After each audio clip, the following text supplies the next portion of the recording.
Pero how many counts? Oh, marami. 20 plus counts of malversation. And then, yung sa kabilang banda naman, yung isang kaso ipa-file natin, iba naman ang kanyang tema, ay laban kay Leandro Leviste at kay Senator Loren Legarda. Leandro Leviste ang Senator, sa nanay niya, kay Senator Loren Legarda. For PI. Regarding po saan? Yung unang kaso, contractor yon, yung yung mga ginawa niya na self-dealing sa loob ng Kongreso, tsaka yung trabaho na hindi dapat ginagawa ng isang congressman, ay ginawa niya. Alam na, contractor, di ba? Alam niyo na yan, conflict of interest, 3H, Republic Act 3019. Yung kay Leandro Leviste naman, ay mabigat na kaso kasi yung kanilang pagkahawak na eksklusibo sa solar ay talaga nagdulot ng damage sa ating republika. Sapagkat hindi naman sila tumupad sa kanilang dapat tuparin at hindi nila ginawa yung dapat nilang gawin at para bang basta malinaw na malinaw yung kaso na ang kanilang ginawa ay labag sa batas. At ang laki nang nawala sa ating mga Pilipino sa pagkakasalansan ng solar empire ni Leviste na ang nangyari naman ay binenta lang. Hindi naman talaga tumupad sa papakuryente ng ating republika. Kasi kumuha sila ng exclusive exclusive service contracts na sa buong Pilipinas na sila lang ang maaaring mag-produce at gumamit at magbenta ng solar energy. Na talagang taliwas naman sa batas ng Diyos. Kasi ang araw ay para sa lahat ng tao. Sila ngayon parang sila ang nagmamay-ari ng araw, ng power ng araw para to the detriment of to the exclusion of other Filipinos and other investors. Sir, kay Loren na involvement paano? Kay Loren, kasama siya kasi hindi naman makukuha na 21-year-old, 21 lang si Leandro nun eh. Yung prangkisa na exclusive, kung hindi tinulungan ng nanay niya na chairman ng Finance Committee ng Senado. Parang appropriations siya ng House, Finance Committee ng Senado. At ginamit niya yung kanyang posisyon para makakuha ng prangkisa yung anak niya. Sir, anong charges po yun? Yung kay Microphone. Ano po? Evan Alvarez po, UNTV. Ano pong charges yung PPI po kay Senator Loren and Representative Leandro? Plunder, tapos sa 3019, 3H, 3I, 3E. Conflict of interest is one of them. Ombudsman, good afternoon po. Isa Umali from DZWB. What if sabihin po ni Congressman Leviste na pinupolitika siya, kaya ngayon po ay siya isa sa ilalim sa... Masusi namin pinag-aralan to kasi this is a very novel case. Hindi ito basta-bastang maiisip na dapat gawin. Pero pag pinag-aralan mo yung nangyari sa ating energy sector sa Pilipinas, talaga nag-suffer tayo sa ginawa nila. Kasi nga, nung ang buong mundo ay nagsosolar na, ang China at ang lahat ng buong mundo ay nagsosolar na, dito, kinuha nila yung exclusivity na solar. At saka may mga project talagang hindi matuloy-tuloy at hindi ma-on-stream, hindi magamit dahil pinipigilan sila ng Department of Energy dahil merong exclusive contract. Nangyari yan sa lalawigan ng Cavite. Nagkaroon kami ng isang 80-hectare solar field. 40 ba? 40 to 80 hectares sa loob ng EPSA na hindi nabigay ng feed-in tariff na fit dahil may exclusive na ang itong exclusive franchise na dapat dumaan ka sa kanila para makagamit ka ng solar. Isipin nyo yun, para makagamit ka ng araw, magpapaalam ka sa kanila.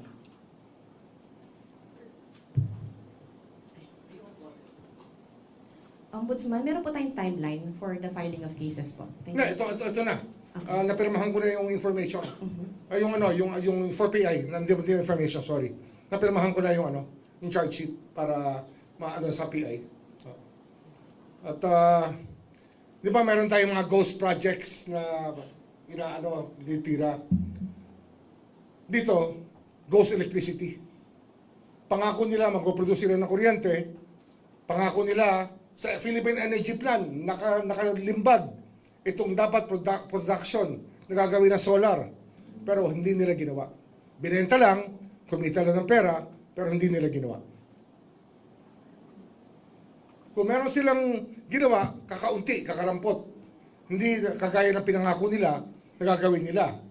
Kasi nga, ang ating yung ating energy mix, yung ating energy projections, especially Department of Energy, it relies on projections on how much power we will need as a country. So, ang mix dyan, meron dyan na generated ng thermal plants, natural gas plants, diesel plants, coal plants, kasama solar. Yung solar hindi dumating. So, kaya ang taas-taas ng presyo ng kuryente natin, isang dahilan yan. Of course, dito sa Manila, ibang usapan naman yung taas ng presyo ng kuryente. Kagaya na sabi ng Pangulo, itong systems loss ay isang dahilan kung ba't mataas ang kuryente natin. Pero itong solar na to, na dapat pinroduce at in-accomplish ni Leviste sa kanyang pagkakuha ng prangkisa, ay hindi, naging ghost electricity. Kuryenteng hindi talaga kuryente. Na kuryente lang tayo kay ika nga. Sir, just to clarify, Sir, Eric from Inquirer po. Just to clarify, yung plunder and graft po, both Legarda po and Leviste? Yes, both. Both. Then, sir, may amount po ba tayo? How much amount yung involved dun po sa mga content? 10 billion. 10 billion. Thank you po. 10 billion. Pero bukod pa yan sa projected na damage talaga sa atin. Hindi, yung 10 billion, yun lang yung sa contract lang yan no? Pero yung nawala sa atin ay hundreds of billions sa ating mga Pilipino. Sir, good afternoon po. Sir Joseph sa GMA. Sir, I understand si Secretary Green filed a complaint sa DOJ. How are the two related? I mean, independent ba ito sa atin? Or maybe final na si Sec Green Yan final ba sa atin? So, Is it part of the investigation? Sa DOJ siya file. so sir, ito po ay Iba to. independent investigation. Ito, for government officials to, balik, diba? Ombudsman jurisdiction to. Okay, so sir, since mag-PPI na tayo, the may findings ng plunder, so when did we start the fact-finding? Matagal na to. We started this. I gave instructions as early as November about this. Okay. Pero we started it January. Kasi nga, sa dami ng pinaprioritize ng opisina tungkol sa mga kaso, especially flood control. Yan lang po mag-ina, yung dalawa dun. for this Marami one. pa, pati si Secretary Cusi is part of it. So tatlo sir. At least Ah, three personalities. 3 key personalities, pero marami pa iba. So sir, ang for PI natin, tatlo tayo sir, or dalawa muna? Tatlo. Sekusi. Okay. Secretary Cusi. Okay, yun muna sir. Sorry. Al Cusi.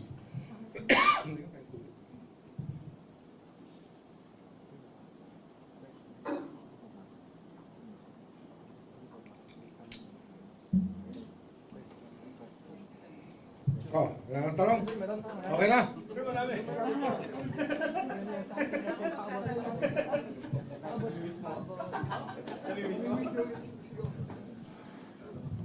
Good afternoon, sir. Yaneska Pati, GMA News Online.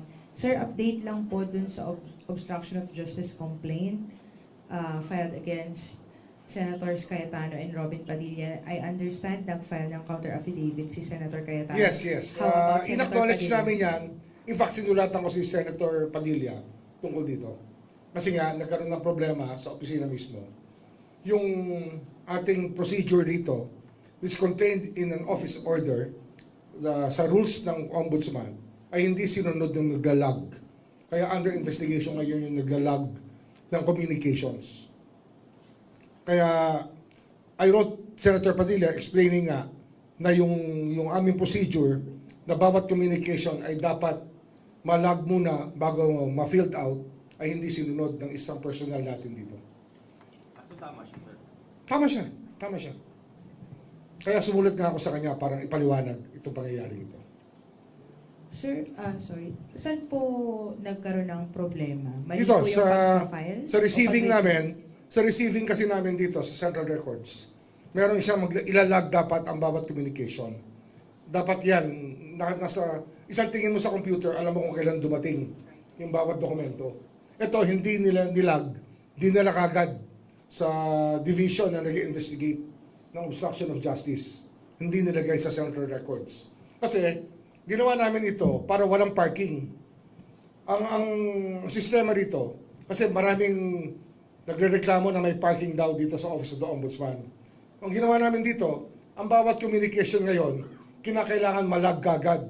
So sa araw na to, alam namin kung anong dumating at kung anong status makikita namin ang bawat dokumento. Dito, hindi niya ni-record. Diniretso niya. That's a grave offense when it comes to an office like the Ombudsman's office. Under disciplinary investigation ito. Sir, given that hiccup, nag-file na po ba si Senator Padilla ng counter affidavit? Yes, nag-file siya. Nag-file siya. Sir, do we expect resolution on this We complaint? will see. This is being evaluated by the pool of investigators. Okay, sir. So, nag-reply na din si Senator Cayetano Yes, and nag-reply na rin. Padilla po to them. Yes. Are you at liberty to share how they defended Actually, themselves? I don't micromanage, but alam ko nag-file na sila, so it's going to be resolved by the body, by the people who were assigned to do it. I don't even know who's on top of it, kasi ayoko ngang micromanage ko yung mga bagay dito, hindi tama eh. So, sir, yung sa process lang, yung obstruction of justice will be filed before the Sandigan Bayan if ever? Or administrative case lang ba ito? Yun ang pinag-uusapan pa. Kasi nga, pwede itong sa RTC, pwede ito sa Sandigan Bayan.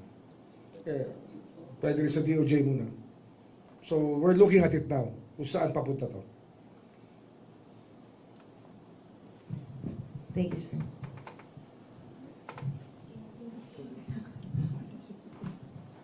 Juan Antonio po from IBC News. Ombudsman, hingi lang po kami ng update regarding po doon sa mga documents and evidence na sinubmit po ni Senator Ping Lacson regarding po sa flood control sa Taguig. Meron na po ba kayong... Nakakakuha lang namin ng... may nagsabi lang sa akin kanina, habang ako'y nanananghali, na dumating na sa amin yung information na pinadala ni Senator Lacson. I-evaluate pa. We're evaluating it kasi nga, iba-ibang standard tayo. Andito ang standard kasi dito, kinakailangan, bago namin i-file, alam namin kompleto pati ebidensya. TJ Mendoza po from Net25. Ombudsman, yung ano lang po kay Romualdez, if ever meron na pong update and nasaan na po yung Well, face na po. PI na siya. So we expect the counter affidavit to be delivered here within the next few days. Dapat this week, mag-file na sila ng counter affidavit. Kasi last week pa yun. 8 days ago ba yan?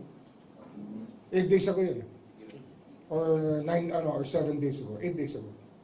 How about yung kay Sen Cheese po? PI? Still undergoing PI. Yung kay Congressman Leviste, Ombudsman, available po ba yun? Or... Non-bailable ang plunder. sorry. Pati yung kay Mr. Garjola, kay Congressman Garjola, non-bailable yun kasi malversation naman. Short lang, kay Kong Cordiola, any circumstances lang sir, short, brief description of the circumstances? Magre-release kami ng press statement. Okay. Sir, kay Speaker Martin, sir, kailan po natin napadala yung subpoena? Ay, yung Order to to... file a counter affidavit? Friday siguro yun, no? Friday, last week. So yun po yung reckoning natin ng 15 days? Yes. Sir, pahingin lang namin kayo ng reaction kasi his camp recently issued a statement, no, basically on the use of the former bodyguards.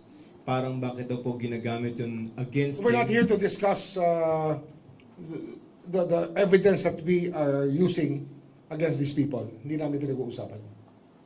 We leave it to the courts and to the panel of investigators to appreciate the veracity and value of the evidence that we are producing.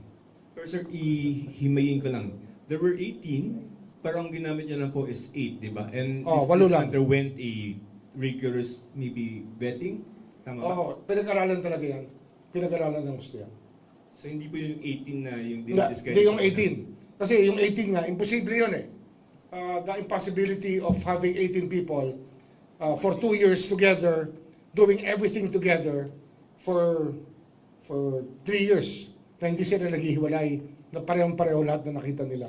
Kahit tayo alam natin, kung gumawa ng affidavit ang isang tao, at pinapirma kayo, at sinabi na, all these 32 are subscribing to that affidavit, kasi magkasama sila ng 2 taon na, magkasama sila, hindi sila naghihiwalay. Tama ba yun o mali?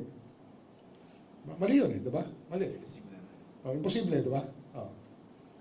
Sir, himayin ko lang, kay APC kasi sir, last time that we had a press conference, July 17th, you said na, ay kasi hindi, nakasabit naman yung dalawa sir, di ba? Pati si Aplaska. Nakasabit. And that time you said that it was already submitted for resolution. Yun nga, for resolution pero hindi pa nire-resolve. Okay. It's still being resolved. 60 days naman usual sir, no? Yeah, So, matagal. yeah. 60-day period. Okay po, yun muna sir. Okay? Other topic lang. Sir, may bigat confirmation lang po if suspended po si San Pablo Vice Mayor Justin. Yes. The mayor and vice mayor are both suspended. And sir, meron lang po, for the record lang po, kung ano pong details lang po, bakit po suspended? Preventive I think we can produce a press kit for them. Okay. Last call. Lana? Okay. Maraming na storya. Okay. Isa-isahin nyo na istorya nyo. Sir, wala bang sir sa motion to discharge Secretary Bunoan? Ano yan? Pinag-aaralan namin ngayon yan. Pero, Kasi magbigay ako ng instructions. I want him to be forthcoming about everything. To give the complete information. Hindi pwede mag-hold back the information. And especially, pag sa restitution, dapat malinaw. And we are evaluating it now.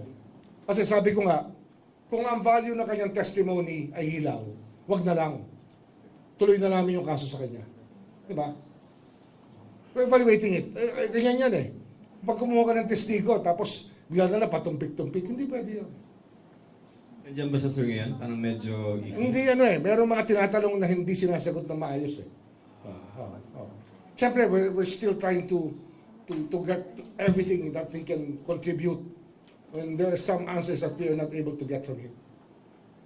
But you did say before, sir, na parang pag halimbawang maayos yung Yun nga yun. gagamitin kay Martin, di ba? Gagamitin. Kaya nga, pagka hindi kami na-satisfy sa kanyang testimony, baka balik namin siya sa mga nasasakdal.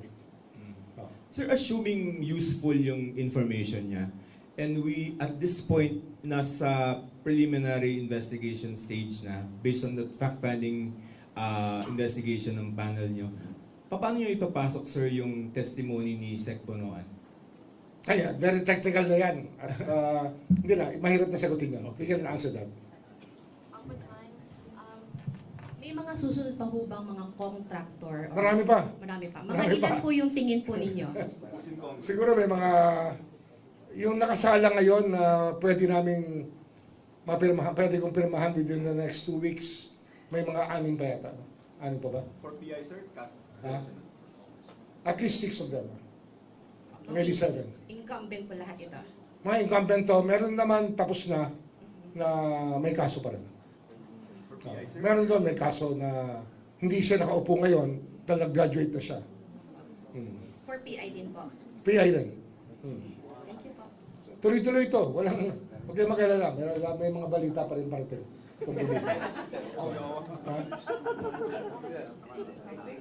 Okay, thank you very much.